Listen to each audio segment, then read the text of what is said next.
الحمدللہ وحدہ لا شریک لہ والصلاة والسلام علی من لا نبی بعدہ۔ اللہ تعالیٰ نے خاص مکان بعض عبادات کے لیے رکھے ہیں، خاص اوقات بعض عبادات کے لیے رکھے ہیں، تو وہ اوقات جن میں عبادات اللہ نے رکھی ہیں ان میں ایک بہترین وقت اور بہترین زمانہ عشرہ ذی الحج ہے، یعنی ماہ ذو الحج کے پہلے 10 دن۔ احادیث مبارکہ میں ان دنوں میں عبادات کے بہت فضائل آئے ہیں۔ سنن ابی داؤد میں حدیث مبارک موجود ہے۔ حضرت عبداللہ بن عباس رضی اللہ عنہما فرماتے ہیں، رسول اکرم صلی اللہ علیہ وسلم نے ارشاد فرمایا، ما من ایام العمل الصالح فیہا احب الی اللہ من هذه الایام۔ اللہ تعالیٰ کے ہاں ان 10 ایام میں نیک عمل کرنا محبوب ترین عمل ہے۔ ان ایام سے زیادہ محبوب اور کوئی دن نہیں ہے جس میں اللہ تعالیٰ عمل صالح کو پسند فرماتے ہو۔ اسی طرح حدیث مبارک المعجم الکبیر للطبرانی میں موجود ہے۔ حضرت عبداللہ بن عباس رضی اللہ تعالیٰ عنہما فرماتے ہیں، رسول اکرم صلی اللہ علیہ وسلم نے فرمایا، ما من ایام اعظم عند اللہ ولا احب الی اللہ العمل الصالح فیہن من ایام العشر۔ عشرہ ذی الحج کے دنوں سے زیادہ کوئی دن اللہ کے یہاں بڑا اور محبوب نہیں، اس میں اللہ نیک عمل کو پسند فرماتے ہوں، یعنی اللہ کے یہاں محبوب ترین اور عظیم ترین یہ دن ہیں۔ فاکثروا فیہن التسبیح والتکبیر والتحلیل، فاکثروا فیہن التسبیح والتکبیر والتحلیل، لہذا تم ان دنوں میں کثرت کے ساتھ زیادہ سے زیادہ تسبیح کیا کرو، تکبیر پڑھا کرو، تحلیل پڑھا کرو۔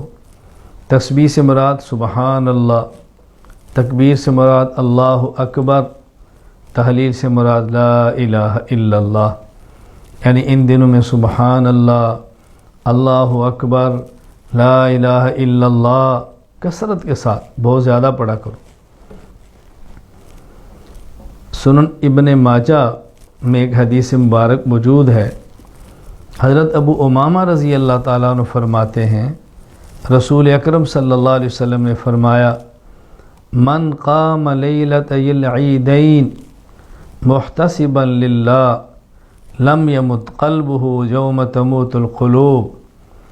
جو شخص دونوں عید یعنی عید الفطر اور عید الاضحیٰ ان کی راتوں کو ثواب کی نیت سے عبادت کرے، جس دن لوگوں کے دل مردہ ہوں گے، ان عبادت کرنے والوں کے دل زندہ ہوں گے، مردہ نہیں ہوں گے۔ اللہ اکبر۔ یہ 2 راتیں عبادت کی ہیں، یہ 2 باتیں غفلت کی نہیں ہیں، فحاشی بے حیائی کی نہیں ہیں، گانے بجانے شراب کباب کی نہیں ہیں۔ یہ اہل ایمان کی خوشی کی بات ہو رہی ہے، کفار کی عید کی بات نہیں ہے، اہل ایمان کی عید کی بات ہے کہ عید الفطر کی رات اور عید الاضحیٰ کی رات، اللہ اکبر، یعنی صبح عید الفطر ہے آج کی رات، صبح عید الاضحیٰ ہے آج کی رات، خوب عبادت کرو، اللہ دلوں کو زندہ فرما دیتے ہیں۔ سنن ابن ماجہ میں حدیث مبارک موجود ہے۔ حضرت ابو ہریرہ رضی اللہ تعالیٰ عنہ فرماتے ہیں، رسول اکرم صلی اللہ علیہ وسلم نے ارشاد فرمایا، ما من ایام الدنیا ایام احب الی اللہ سبحانہ ان یتعبد لہ فیہا من ایام العشر۔ ان 10 دنوں میں عبادت کرنا اللہ کو محبوب ہے، یہ دن اللہ کے پسندیدہ ہیں، محبوب ترین دن ہیں۔ ان دنوں میں اللہ چاہتے ہیں بندے عبادت کریں۔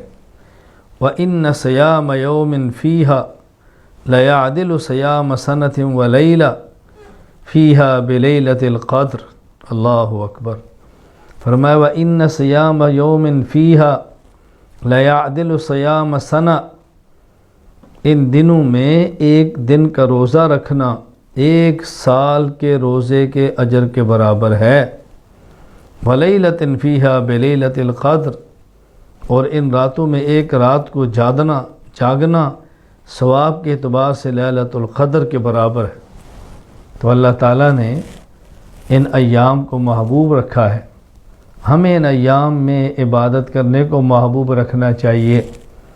گویا مسلمان کے کمانے کے دن ہیں، آخرت کمانے کے دن ہیں، مسلمان کا سیزن ہے۔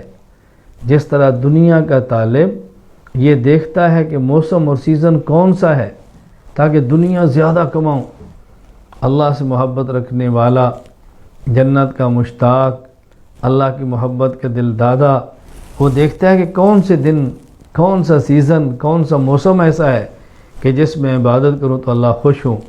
تو عشرہ ذی الحج عبادات میں گزاریں، ہم 9 روزے اس کا اہتمام کریں، رات کو عبادت کریں۔